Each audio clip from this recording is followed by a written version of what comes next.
ओम शांति।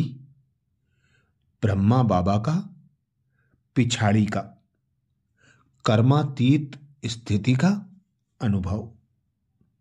पहला अनुभव तो यह था कि पहले जोर से युद्ध चल रही थी। किसकी? योग बल और कर्म भोग की। कर्म भोग भी फुल फोर्स से अपनी तरफ खींच रहा था और योग बल भी फुल फोर्स से ही था।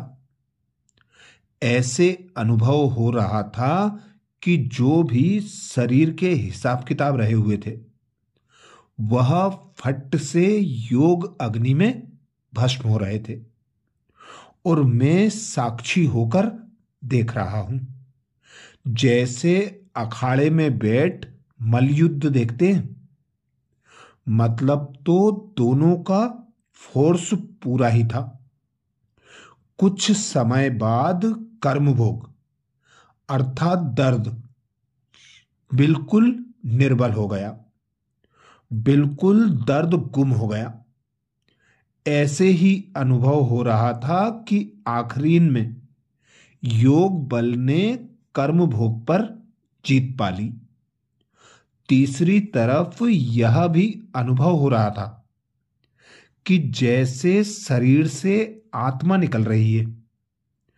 कर्मातीत न्यारी अवस्था जो बाबा ने पहले मुरली भी चलाई कि कैसे भों भों होकर सन्नाटा हो जाता है, वैसे ही बिल्कुल डेड साइलेंस का अनुभव हो रहा था और देख रहा था कि कैसे एक एक अंग से आत्मा अपनी शक्ति छोड़ती जा रही है। कर्मातीत अवस्था का मृत्यु क्या चीज है वह अनुभव हो रहा था। यह है मेरा अनुभव।